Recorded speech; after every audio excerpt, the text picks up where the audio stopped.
What's up guys, welcome back to another video. We are going to be showing you Daniel Song's ADRO G82 M4 Widebody, the first in the US. If you guys watched the first part of the video, we went over all the top of the line parts that are going into this car. And then in the second, we went over the ADRO Widebody kit itself. But now it's finally all together, so stay tuned. All right, before we get started, we're also working on Daniel's ACR Aston Martin widebody car. So we're installing the Nitron shocks on that. But anyway, please excuse the mess of the shop right now because it's been a crazy in a span of 5 weeks, we've had Supras in Vegas, Week Fest in Formula D, Grid Life, SEMA, which we're at now at this point in the video. And then after the SEMA cars are done, we're straight to GTA Global Time Attack cars prep because they're a week apart. So please excuse the mess, but as soon as we're done checking some things on the Aston Martin, we'll get started. Because it's been a super crazy last few weeks. I can't imagine for you. I guess let's start out there, Daniel. I mean, you've got now, when we started the video in part one, you had 4 builds. Yeah, we had, so this year, to say that things snowballed out of control is like an understatement. We started this year expecting to do 3 builds, right? The GR86 with the K-swap turbo. We expected to do the GR Corolla and the Hero, because I do like one big build every year. Yeah. The Hero car was originally supposed to be the Aston Martin. And then obviously about 2 months ago, ADRO had reached out that they wanted to do this G82 behind us. So this was added about 2 months ago, which expanded to 4. And due to some help that Evasive Motorsports and Artisan Spirits needed, they asked us to build a brand new 5th gen Prius, which got added about 3 weeks ago, and the kit literally landed at the time of this filming like 4 days ago. So insane. It's 5 builds total that are going to SEMA right now, and it's pretty intense. Yeah, it's really cool. I mean, it's already insane to do 3 and then add a 4th last minute, and then even more last second do a 5th project. So really cool. But this one, the first ADRO G82 M4, is finally pretty much all together. We've got a few things left to do, but in that first part of the video, we've got all those top of the line parts in there. So all of that is mostly installed. Yeah, pretty much everything. Yeah, why don't we go over and show everybody what those parts are. Yeah, so I guess we should start. I mean, if you guys remember back to the first video, we talked about, you know, the estimated price tag being kind of close to that sort of 6-figure range with the ADRO, and I don't think we're that far off from that. Again, we'll still have to put together that spreadsheet of all the total costs, but I mean, to stress, you haven't had time to do that yet? Honestly, I haven't been able to even wrap my mind around it. I did take a few seconds. I did go on the IND website, and just for fun, for shiggles, I went on there and I added everything to my shopping cart just to see what that would look like for a retail customer. And at the time that I checked out from the IND website, it was $55,000, and that's just the IND stuff. Just from IND. That's just from IND. That doesn't include anything else that we got from other vendors, other sponsors. So again, safe to say 55,000 there. You're looking at 35,000 for the ADRO kit. Without labor. Without labor. So again, we're right now at about 90 grand. And so between that plus all the other stuff like the Recaro seats, your cage, your downpipe. I mean, this is easily a 6-figure build, not including the price of the car. But what's really cool about this is the opportunity to build sort of the ultimate G82 blank check. Not because I had a blank check, but because my sponsors were really gracious. But to be able to kind of really put together a lot of premium brands and premium parts together. So I guess we should start off in the engine bay. It's carbon galore. And so we decided to go with a mostly matte or satin carbon finish because, like I said, the Eventuri satin finish is kind of my trademark thing. So we have obviously the Eventuri satin carbon intake. We have their engine cover, which was modified to show the CSF manifold. I did ask to have the manifold done in sort of a billet finish because it's shiny, it pops, you see the peak of that. I am wondering now that we do have the hints of the white satin gold that maybe at some point we'll come back and do that white satin gold. I feel like it brings out the white in the carbon. It does, you know what I mean? And with the little the aluminum pieces here on the strut brace too, so it does definitely it's definitely cohesive. So we have again the CSF manifold, the Eventuri parts, to continue some of the satin carbon throughout the engine bay.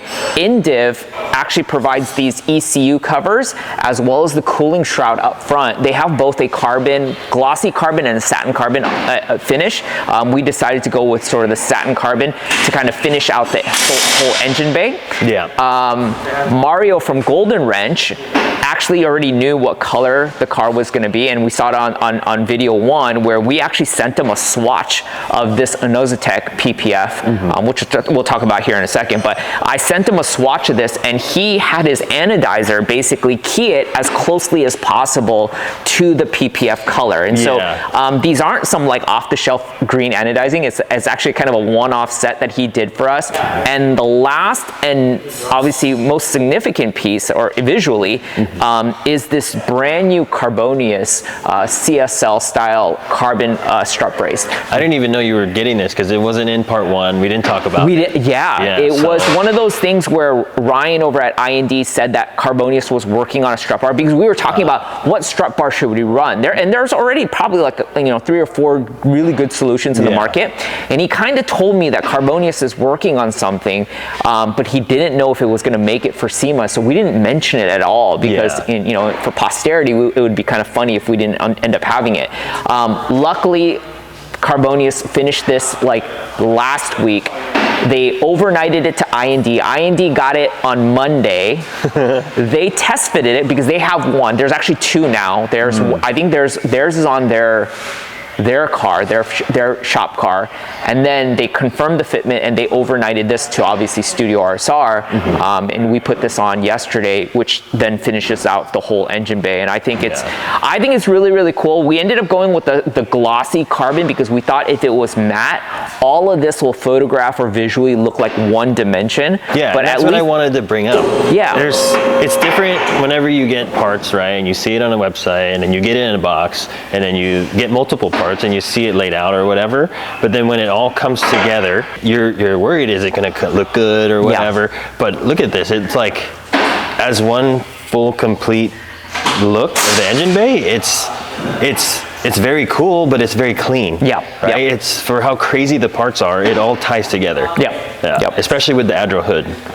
So but what other things you can't see are the Motorsport Plus yellow DRL. Yes, so we have the CSL style like yellow DRLs from Motorsport Plus. We also have the CSF heat exchanger up front. And then we just added their brand new oil cooler through the bottom. And again, it's not visible from here, but we also have the Fall Line Motorsport, the oil cooler guard that's in the bottom, which we talked about, like it being a must. It's such a super vault. G82. So we have the oil cooler guard as well as the oil cooler, the CSF oil cooler now on the bottom side. And so, and then obviously leaving outside the engine, we have the StudioRSR catless downpipes, and we have the Eisenman race exhaust, which is coated, it's heat coated in a black finish, and then if you look at the tips, they're all carbon fiber, which, like I said, there is a opulent amount of carbon fiber on this car. Like everywhere you look, it's carbon fiber. We know the hood's carbon, the whole engine bay is carbon. I mean, these front fenders that most people will never really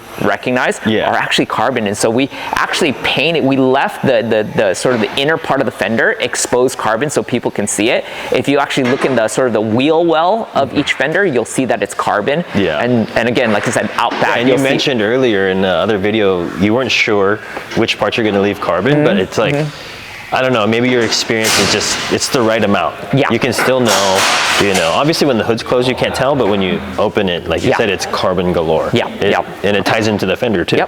So, I mean, going around, once we move on from the engine bay, which is already shocking to a crazy extent, let's close this. The wide body itself, well, first of all, obviously the first thing you notice is the color.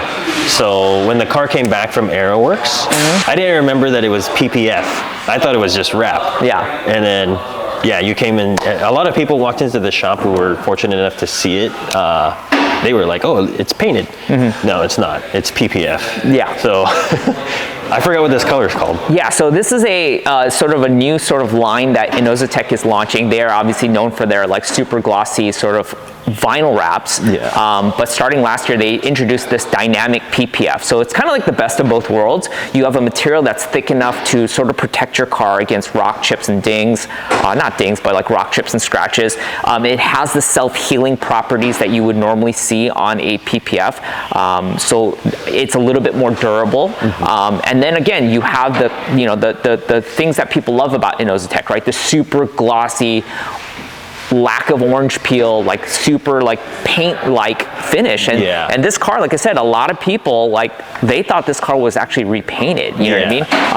And so this is again, the Inozetek Dynamic PPF. This is the emerald jade color. I believe this was the second color. They just released a new satin color that's on the RWB Porsche, but this was the second color, and I thought this would be a perfect way to kind of do the Euro British Racing Green, but a little bit brighter. So again, it's sort of a twist on that traditional European flair. And again, I think the color is super gorgeous. If you see it in person, the photos never do it justice. There's a cool like green to blue flop. There's just a depth to the metallics and the flakes. You got to see it in person. So real quick, for all the hardcore BMW M guys, especially the old school M guys, comment down below. We'll try to get it in camera as close as possible, but to me, this is a perfect match to an E36 M3 factory color. It starts with a B. So comment down below if you guys can tell what that is.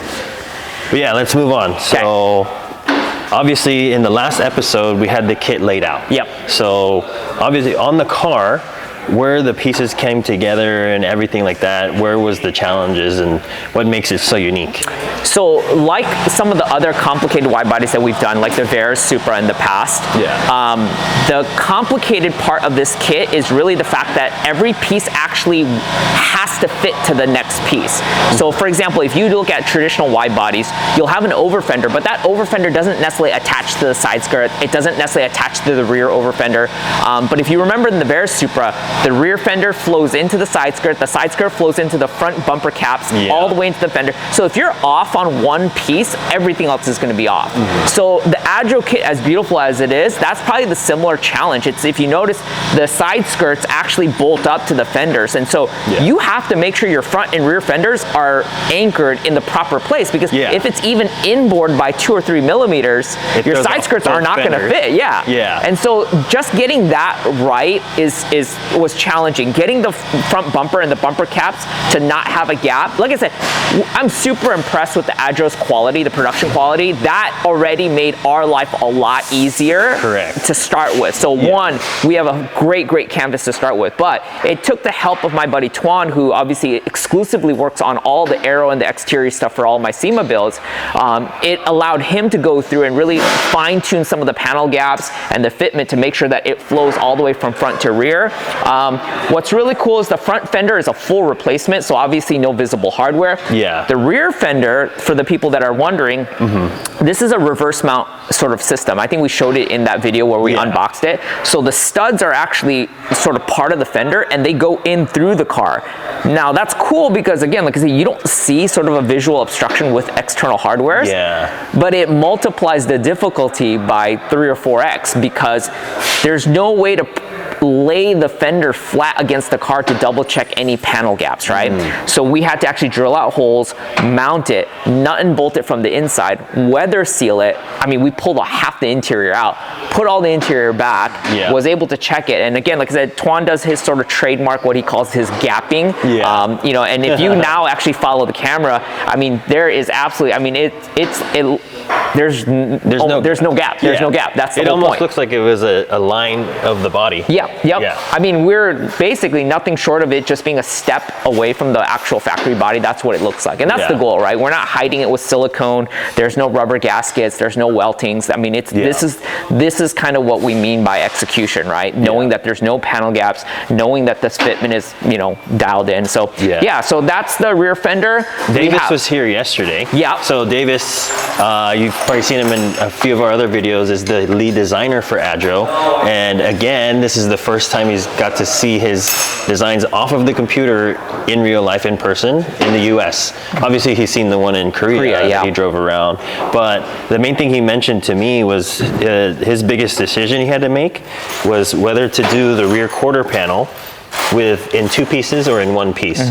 So not many, because the car's so clean, right? You would never really notice it, that if most kits, this is 2 pieces. Yeah. And then that creates another line, which breaks up the whole flow of that fender. Yeah. So really cool that this is a 1-piece thing that completes into the rear bumper. Yep. Yeah. And from serviceability standpoint, I mean, front bumpers, you do need to occasionally come off, right? You do radiator service or cooling service or different things like that. Rear bumper, other than you being in an accident, like there's no reason for a rear bumper to come off. So it, again, like I said, from I think a user standpoint, it makes sense to kind of not put that sort of brake line there and keep it super clean. Again, you have all of these amazing like sort of carbon blades down the sides of the car, very GT3 RS-esque, but it is aggressive because you get to see the peaks of the tires out back. Again, like I said, the carbon diffuser, here's the Isoment carbon tips. And they're not just like vertical fins, right? They put the time to design these specific standoffs. And the standoffs aren't just like, oh, let's just mold it so it sits there. This part that the standoff's in has a recess for it.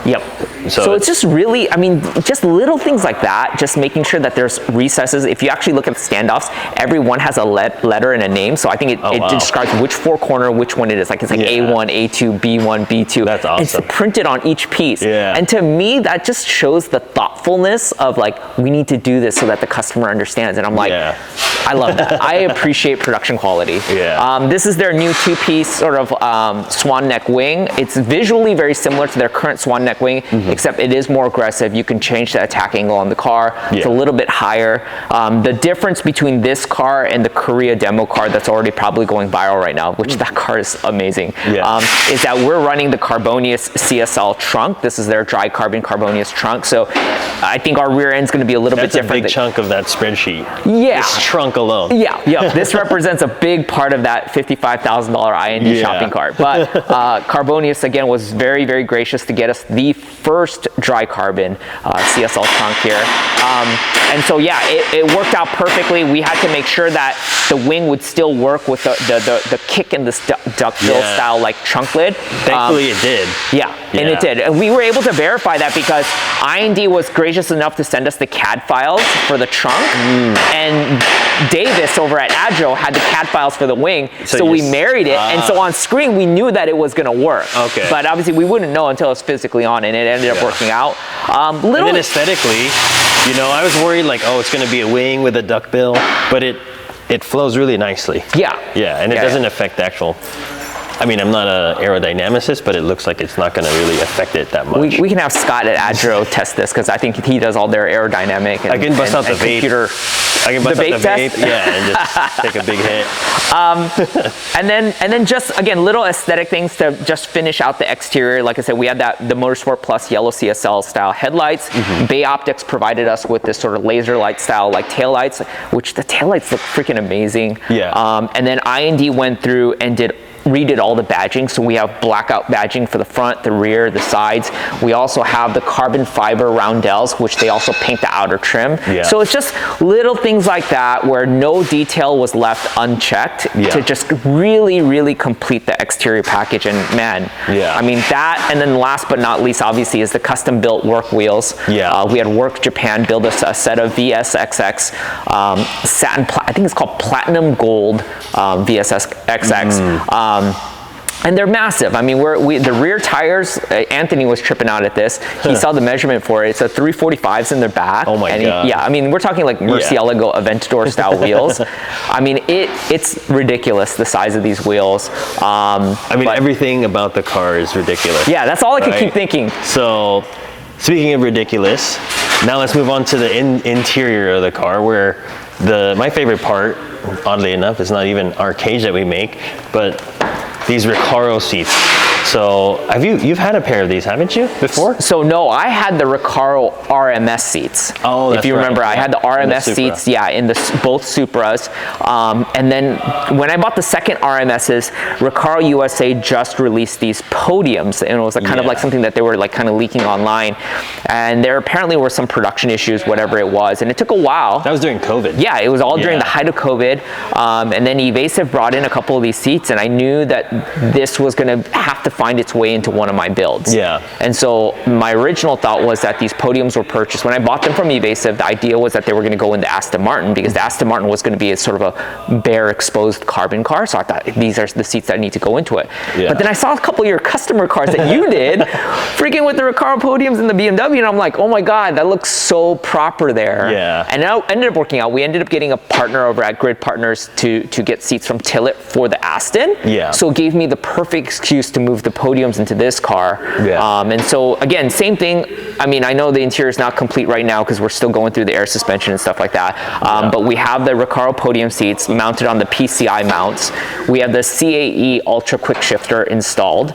It's small, but I don't know why BMW decided to make this AC trim piece not carbon. So you get the carbon package, you get the carbon across the passenger side, you get the carbon down the center console, you get the carbon in the steering wheel, but you don't get it in the driver little piece right there. But luckily, again, InDiv decided that they were going to make a carbon replacement piece. So we have a whole new driver side vent as well. So we have carbon throughout the car.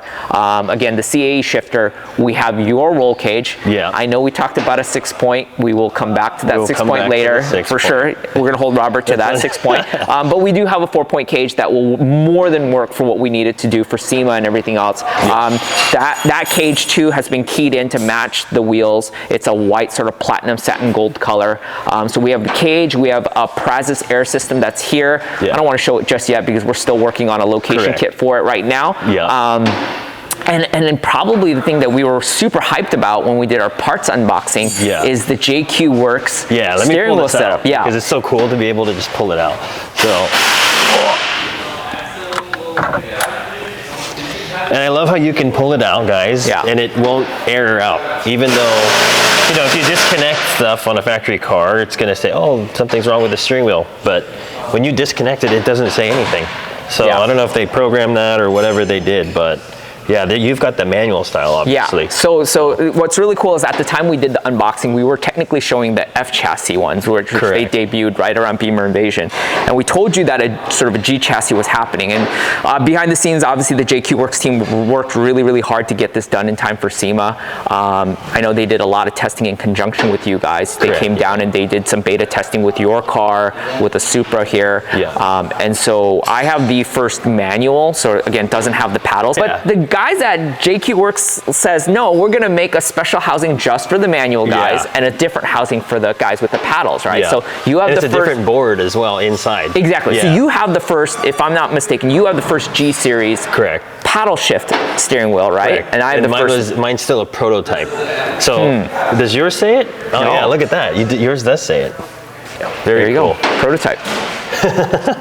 But everything works on it, man. And I think what a lot of users don't realize, and a lot of viewers don't realize, is this, other than you sourcing a steering wheel, this is the full solution. You have all of your controls, all of your factory controls are on here, your horns here, and what people don't realize, I think, from the JQ Werks thing, is that it's also a quick release. Because typically the way we build steering wheels, it's multiple pieces. You buy the hub, and you got to get like your steering wheel. And then somehow wire in the horn, because it's always a pain. But the JQ Werks system, other than you sourcing whatever steering wheel goes, whatever OMP, it's everything. It's a quick release system with the whole like controls, and it mates to the spline or to the hub on the male side of the hub. You'll see the buttons light up right away. And it just so worked out. I mean, all of them, the little thing is, you know, yellowish. So it kind of flows with your car. Well. It worked out. That little, even that gold quick release ring. It's just perfect. So I can't think, again, like I said, it's just these kind of things, like even though this is probably 7th or 8th major SEMA build, I mean, this year I get to do, again, 5 cars. I'm not a shop. I'm not trying to promote, you know, a brand. I mean, I guess I've driven mine, but that's more of a passion project. Yeah. But to be able to do this at a level where, you know, I mean, even guys with 1 million plus subscriber YouTube channels are doing maybe 3, maybe 4, maybe 5 million. Really? Yeah, yeah. Oh, wow. So, you know, guy who has 13 subscribers on a non-existent YouTube channel, it's kind of cool that I get to do this at this level and get the support. Like I said, this remotely would not be possible without the sponsors, you know what I mean? So like, again, like I said, make no mistake, I don't want people on the internet to be like, oh, this is so cool, it's not even a money thing, you know what I mean? This is just, I mean, for us too, you know, it's a lot of time putting all these parts together, but like we were saying in one of our other videos, which Daniel was also a part of, you know, what we love to do is bring all these different companies, the people behind those companies, the products that they put so much hard work into and design time and actually making the part, and then we get to put it all together in not just one of your cars, but in like 4 of them. Yeah. So yeah, this is just the fact that it's a G82 M4, which is a platform that we're really focusing on right now, is just amazing that we get to do all of the top of the line stuff. So that being said, you know, thank you, Daniel, for letting us do all this stuff on your cars. But we're not done yet. So again, guys, today is Friday, the last Friday before SEMA. The cars have to be on display, ready to go for everyone to see them on Tuesday. So obviously, down to the nitty-gritty again. Not as crazy as last year, because Daniel did such a great job getting things prepared in time. So stay tuned. Please hit that like and subscribe button, and we'll see you guys in the next one. Thanks.